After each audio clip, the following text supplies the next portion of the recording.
എല്ലാ സുഹൃത്തുക്കൾക്കും PSC ഗൈഡോസിൻ്റെ മറ്റൊരു വീഡിയോയിലേക്ക് സ്വാഗതം.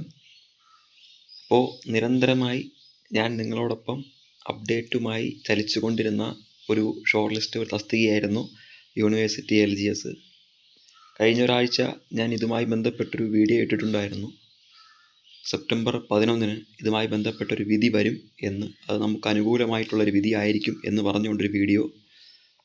അപ്പോൾ അതിന് താഴെ പോസിറ്റീവായി ഒട്ടനവധി കമൻറ്റുകൾ വന്നിരുന്നു, നെഗറ്റീവായും ഒട്ടനവധി കമൻറ്റുകൾ രേഖപ്പെടുത്തിയിട്ടുണ്ടായിരുന്നു. മറ്റൊന്നുമല്ല, ഈ സന്തോഷമായ വിധി വന്നതിന് ശേഷം പറഞ്ഞാൽ പോരെ, അല്ലെങ്കിൽ നിങ്ങൾ എന്തറിഞ്ഞിട്ടാണ് ഇതിങ്ങനെ നീട്ടിക്കൊണ്ടുപോകും, ഇനി ഡിസംബർ ആവും, ജനുവരി ആകും, അടുത്ത വർഷം കഴിയും, ഈ കേസ് ഇങ്ങനെ നീട്ടിക്കൊണ്ടേ പോകും. ആ കമൻറ്റൊക്കെ ഇപ്പോഴും അവിടെ ഉണ്ട്, ഞാൻ ഒന്നും നീക്കം ചെയ്തിട്ടില്ല. പിന്നെ അതിനകത്ത് ഒരു കമൻറ്റും എന്തോ മാത്രം നീക്കം ചെയ്തിട്ടുണ്ട്.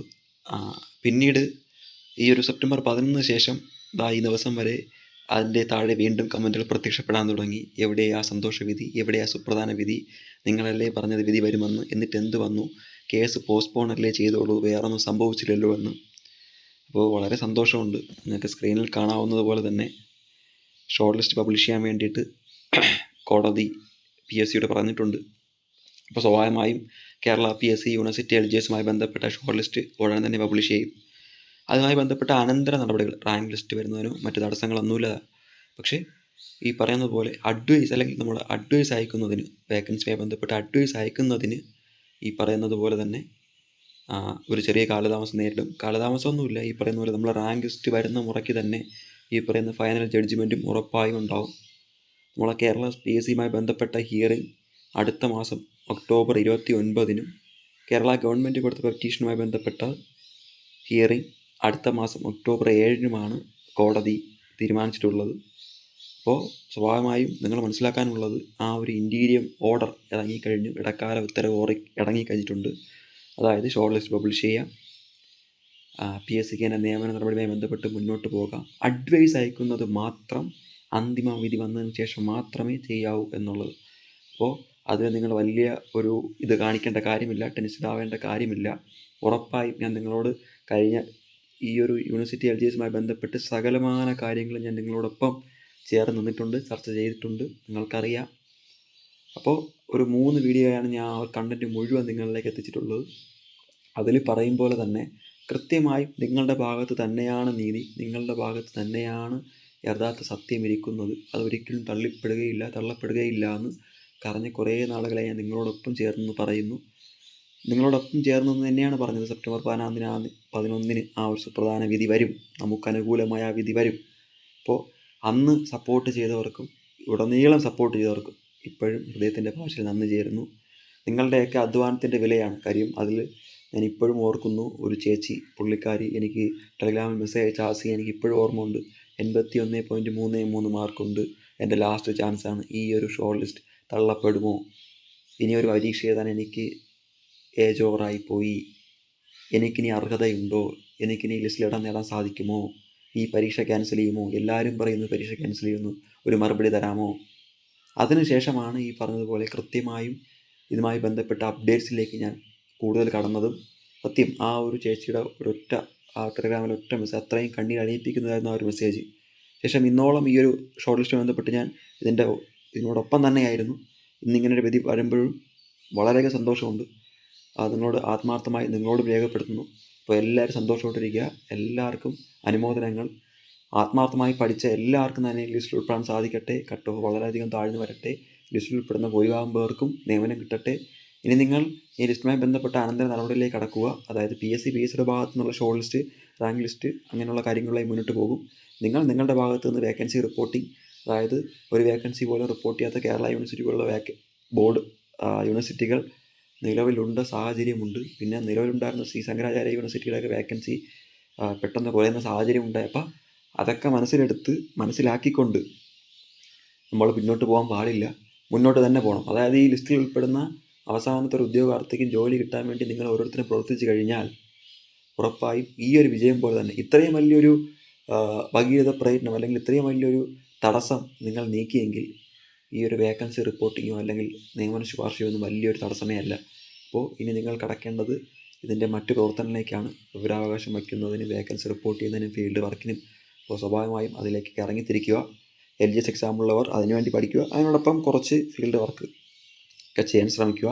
പൂർണ്ണമായും ഈ ഒരു ഷോർട്ട് ലിസ്റ്റ് മാത്രം നോക്കിക്കാണുന്ന ഉദ്യോഗാർത്ഥികളാണ് നിങ്ങളെങ്കിൽ തീർച്ചയായും നിങ്ങൾക്ക് നാളെ മുതൽ തന്നെ ഇതിൻ്റെ പ്രവർത്തനവുമായി ഇറങ്ങി തിരിക്കാനുള്ള മനസ്സ് കാണിക്കുക. മറ്റൊന്നും കൊണ്ടല്ല, നമ്മൾ സമാനമായിട്ടുള്ള അവസ്ഥകളെല്ലാം കാണുന്നുണ്ട്. ലിസ്റ്റിൽ വന്നു എന്ന് പറഞ്ഞിട്ട് നമുക്ക് ഒരിക്കലും ജോലി കിട്ടുന്ന സാഹചര്യമില്ല. റാങ്ക് ലിസ്റ്റിൽ നല്ല റാങ്കാണെന്ന് പറഞ്ഞിട്ട് ജോലി കിട്ടുന്ന സാഹചര്യമില്ല. നിങ്ങൾ CPO പോലുള്ള റാങ്ക് ലിസ്റ്റൊക്കെ കാണുന്നുണ്ട്. റാങ്ക് ലിസ്റ്റ് പബ്ലിഷ് ചെയ്ത് 6 മാസം കഴിഞ്ഞിട്ടും 1 വർഷം മാത്രം കാലാവധിയുള്ള റാങ്ക് ലിസ്റ്റിൻ്റെ പകുതിയോളം കഴിഞ്ഞിട്ട് പോലും നിയമനം നടക്കാത്ത സാഹചര്യം നിലവിലുണ്ട്. അത്തരത്തിലുള്ള സാഹചര്യങ്ങളെല്ലാം പരിഗണിച്ചുകൊണ്ട് നിലവിൽ വർക്ക് ചെയ്യാൻ വേണ്ടി മുന്നോട്ടിറങ്ങുക. അത് ഞാൻ പറയുന്നു, ഒരിക്കലും പഠനം ഉപേക്ഷിച്ചിട്ടല്ല. നിങ്ങളെ മുന്നിൽ ഗ്ലാമറസ് പോസ്റ്റുകളായ കേരള ബാങ്ക്, OA ഉണ്ട്, LGSൻ്റെ വേരിയസ് പരീക്ഷകളുണ്ട്. ഇതെല്ലാം ശരിയാണ്. ഇതിനോടൊപ്പം തന്നെ പഠനത്തോടൊപ്പം ഈ പറയുന്ന പോലെ പോരാട്ടം കൂടി ആദ്യമേ പറയുന്നൊരു മുദ്രാവാക്യമാണ് പഠനത്തോടൊപ്പം പോരാട്ടം. അപ്പോൾ പഠനത്തോടൊപ്പം തന്നെ ഈ ഒരു ഇതാണ്, പഠിക്കുക, പോരാടുക. പഠിക്കുക, അതിനോടൊപ്പം തന്നെ ചെറിയ രീതിയിലുള്ള പോരാട്ടം കാഴ്ചവെക്കുക. അപ്പോൾ ഇനി നിങ്ങൾക്ക് സ്വാഭാവികമായും ഈ പറയുന്ന റാങ്ക് ഹോൾഡേഴ്സിൻ്റെ ഗ്രൂപ്പിലേക്ക് ജോയിൻ ചെയ്യുക. അവരുടെ അഡ്മിൻ പാനലായിട്ടൊക്കെ കോൺടാക്ട് ചെയ്യുക. എന്ത് സഹായമാണ് നിങ്ങളാൽ ചെയ്യാൻ സാധിക്കുന്നത്? കാര്യം ഈ യൂണിവേഴ്സിറ്റിയിലേക്ക് ഹെഡ്ക്വാർട്ടേഴ്സ് പല സ്ഥലത്തായാണ് ഇരിക്കുന്നത്. തിരുവനന്തപുരം ആസ്ഥാനമായിട്ടുള്ളതുണ്ട്, അതുപോലെ തന്നെ കോട്ടയമുണ്ട്, കോഴിക്കോടുണ്ട്, അപ്പോൾ കണ്ണൂരുണ്ട്. അപ്പോൾ ഇങ്ങനെ പല സ്ഥലത്തായാണ് ഇതിൻ്റെ ഹെഡ്ക്വാർട്ടേഴ്സ്, ബാക്കിയുള്ള കാര്യങ്ങളെല്ലാം. അപ്പോൾ സമയബന്ധിതമായി ഇവിടെയെല്ലാം RTI വച്ച് റാങ്ക് ലിസ്റ്റ് വരുന്നതിന് മുന്നേ തന്നെ, ഇനി റാങ്ക് ലിസ്റ്റുമായി ബന്ധപ്പെട്ട കാര്യങ്ങൾ അവിടെ നടക്കും, അത് നിങ്ങളങ്ങ് വിട്ടേക്കുക. അത് ഈ ഒരു കേസിൻ്റെ ഭാഗമായി അവിടെ നടന്നേക്കും. അത് നമ്മളിനി അതിലേക്ക് ഇനി കൂടുതലായിട്ട് ആഴത്തിലിറങ്ങി പരിശോധിക്കാനപ്പുറത്തേക്ക് നിങ്ങളാൽ കഴിയുന്ന പ്രവർത്തനം, ഒരു വേക്കൻസിയെങ്കിൽ ഒരു വേക്കൻസി നിങ്ങളാൽ കഴിയുന്ന വിധം കൂട്ടാൻ സാധിച്ചാൽ റാങ്ക് ലിസ്റ്റ് വന്ന് ആദ്യ മാസം അഡ്വൈസ് ഒരു 500 പേർക്കെങ്കിലും പോകത്തക്ക സാഹചര്യം. കാര്യം നിലവിൽ തന്നെ 10, 220, 230 ആ ഒരു റേഞ്ചിൽ വേക്കൻസി ഉണ്ട് എന്നാണ് നമുക്ക് സൈറ്റിൽ നോക്കുമ്പോൾ കാണാൻ സാധിക്കുന്നത്. കൃത്യമായ കണക്കെനിക്ക് ഓർമ്മയില്ല. അപ്പോൾ എന്ത് തന്നെ ആയാലും ഇനി അതിൽ നിന്ന് ഒരു ഒഴിവ് പോലും കുറയുന്നൊരു സാഹചര്യം ഉണ്ടാവരുത്.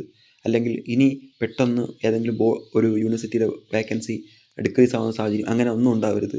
കൃത്യമായി ഇതിൻ്റെ അപ്ഡേറ്റ് എല്ലാം വിലയിരുത്തി കൃത്യമായും ഇതിൻ്റെ ഫോളോ അപ്പ് നടത്തി മുന്നോട്ട് പോവുക. ഇനി നിങ്ങളുടെ പ്രവർത്തനം ആഴത്തിലിറങ്ങേണ്ടത് വേക്കൻസി റിപ്പോർട്ടിങ്ങും അതുപോലെ തന്നെ ഫീൽഡ് വർക്കിലുമാണ്. മാക്സിമം ഡിലീഷൻസ് കണ്ടെത്തുക. ഈ ഒരു സമാന്തര കാലഘട്ടത്തിൽ LDC, അതുപോലെ തന്നെ CPO, എക്സൈസ്, ഫയർമാൻ, അതുപോലെ തന്നെ ഈ പറയുന്ന പരീക്ഷകളെല്ലാം കണ്ടക്ട് ചെയ്യപ്പെടുന്നു. +2 യോഗ്യതയുള്ള പരീക്ഷകൾ കണ്ടക്ട് ചെയ്യപ്പെടുന്നുണ്ട്. 7ാം ക്ലാസ് യോഗ്യതയുള്ള പരീക്ഷകൾ കണ്ടക്ട് ചെയ്യപ്പെടുന്നുണ്ട്. LDCയുടെ റാങ്ക് ലിസ്റ്റൊക്കെ വരുന്ന മുറയ്ക്ക് ഡിലീഷനൊക്കെ ധാരാളം കിട്ടാൻ സാഹചര്യമുണ്ട്. അപ്പോൾ അതെല്ലാം മുന്നിൽ കണ്ടുകൊണ്ട് ഇത് മാത്രം അവസാന ചാണി കാണുന്നവർ ഇപ്പോഴേ കച്ച മുറുക്കി ഇറങ്ങുക എന്നാണ് നിങ്ങളോട് ഓരോരുത്തരും പറയാനുള്ളത്. അപ്പോൾ ഇപ്പോഴും ഞാൻ അന്ന് സർവേശ്വരൻ നമ്മളെ അനുഗ്രഹിക്കട്ടെ ഇന്ന് ഒരു അവസാനം ഒരു ഡയലോഗ് പറഞ്ഞാൽ കഴിഞ്ഞ വീഡിയോ നിർത്തിയത് നിങ്ങൾക്ക് ഓർമ്മയുണ്ടാവും. അതുപോലെ തന്നെ ഇപ്പോഴും പറയുന്നു, നീതിയുടെ ഭാഗത്ത് തന്നെയാണ് ദൈവം. അപ്പോൾ കൃത്യമായും നീതി നിങ്ങളോടൊപ്പം തന്നെയാണ്, ദൈവവും നിങ്ങളോടൊപ്പം തന്നെയാണ്. ഒരിക്കലും നിങ്ങൾ പേടിക്കേണ്ട കാര്യമില്ല. ഈ ആത്മാർത്ഥമായി പഠിച്ച് ഈ ഷോർട്ട് ലിസ്റ്റിൽ ഉൾപ്പെടാൻ കാത്തിരിക്കുന്ന എല്ലാവർക്കും തന്നെ ആദ്യമേ അഭിനന്ദനങ്ങൾ.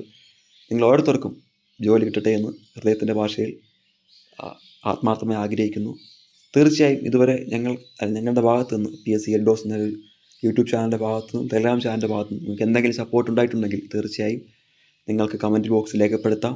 സബ്സ്ക്രൈബ് ചെയ്യാത്തൊരു ഉദ്യോഗാർത്ഥിയാണ് ഇതുവരെ നമ്മുടെ ചാനൽ സബ്സ്ക്രൈബ് ചെയ്തിട്ടില്ലെങ്കിൽ നിങ്ങൾക്ക് സബ്സ്ക്രൈബ് ചെയ്യാം. അതുപോലെ തന്നെ ഈ ഒരു വീഡിയോ ഇഷ്ടപ്പെട്ടെങ്കിൽ ഉറപ്പായും ലൈക്ക് ചെയ്യുക. ഒരിക്കൽ കൂടി ഈ ഒരു ചെറിയ ചാനൽ സബ്സ്ക്രൈബ് സഹായിക്കുക. അതുപോലെ തന്നെ നിങ്ങളുടെ സന്തോഷം ഉറപ്പായും കമൻറ്റ് ബോക്സിൽ രേഖപ്പെടുത്താം. അപ്പോൾ എല്ലാവർക്കും ഒരു ശുഭദിനം നേരുന്നു.